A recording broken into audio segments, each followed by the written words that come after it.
Hi, Crystal Wick here with Art Beats Cafe, all things caffeinated, jewelry, beady, and other surprises, such as my guest today. I have Ryan, and Ryan is from the shipping department here at Art Beats, and I'm so excited because Ryan makes jewelry, fabulous jewelry, and I'm so happy to have you here, Ryan, and share with us your whole jewelry thing here. What's going on? Well, I'm really in love with Swarovski flatbacks and Swarovski sew-on crystals.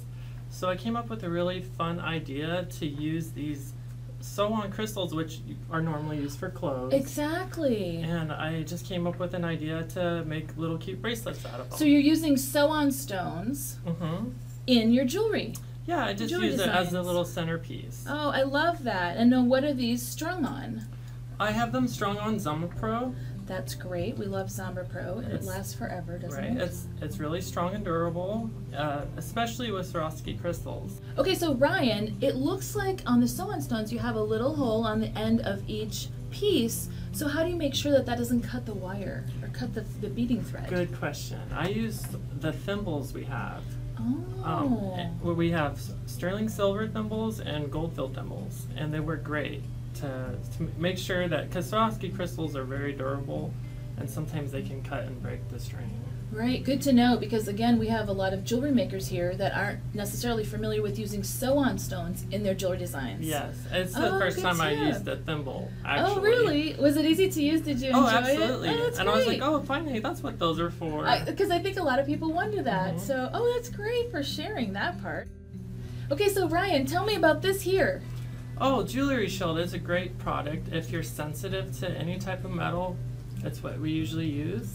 And I happen to use it on the back of these Swarovski crystals because I made a few of these for friends, and the backing, the foil would rub off. Oh. So a quick fix is add a couple layers of Jewelry Shield to it. That's a good tip, because I know a lot of people have strange skin things, like if it's too salty, if their skin is pH balanced in a strange way, it can rub off. Yeah, it'll take that foil right off, but it's just Oh. a couple applications of Jewelry Shield and it's good to go.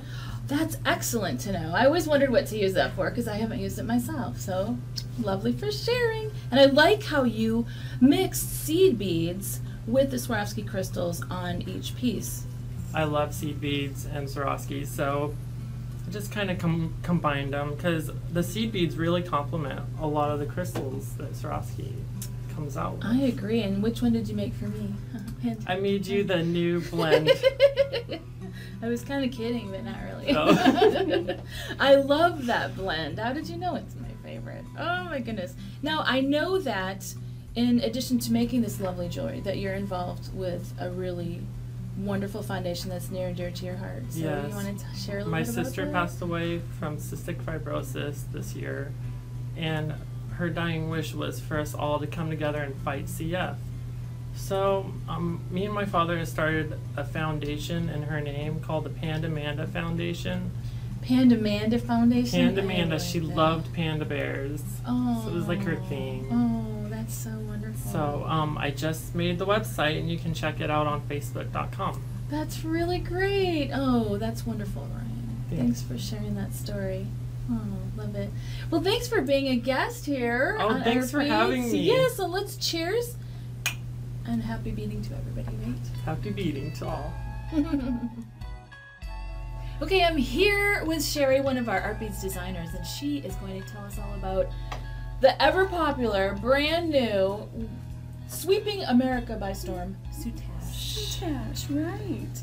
Well, soutache is a French word for this particular type of braid. It's a flat braid, and it's fibers that are woven around cording. Oh, so soutache actually means the type of braid and not the technique. I think a lot of people think it's, do you soutache? I soutache. It's like a type of thing you do, but it's really the braiding it's actually cord. The cording. Nice. Right, and you would have seen this in, throughout history in clothing.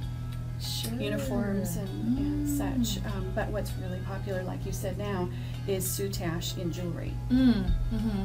So, yeah, soutache is the actual cord, and it comes in different finishes. This is a really pretty metallic finish, Lovely. and then the solid colors, and then we have this one with a little stripe.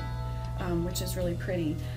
When the soutache is used in jewelry, it's actually on its end, so to speak. So you're seeing just the edge of the cording. Oh, So good to know. it gives a really pretty effect. Great. That's good for people picking it out, because you think that much, do I want that much of a stripe in my design? But actually Right. it's just the edge of the cording that's showing. right? Exactly, just a fine little Oh, line. And Great. so mixing the colors is really fun, along with choosing the beads. And there's really very little that you need to, in order to be able to do soutache.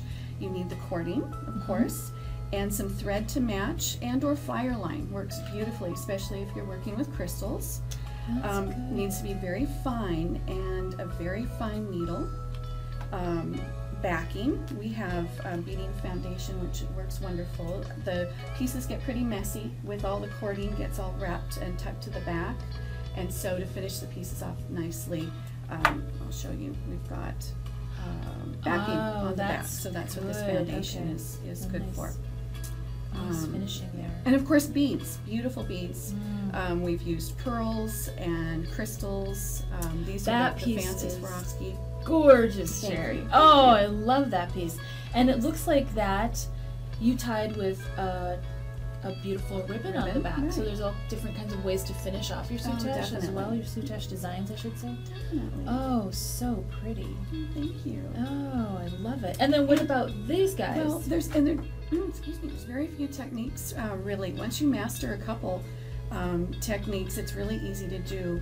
And this beautiful book will show you all the basics that you need to know on how to do soutache, along with a lot of finished beautiful pieces inside. So tons of inspiration, and then all the instruction that you need for the very basics. And then once you have that, you just build off of it. This piece and this, they're all done basically the same. So it's really Really? easy to Oh, master. because it looks Yep. difficult. Exactly. Looks really complicated, but no, just a couple different things to learn, and then you're on your way. Oh, I love it.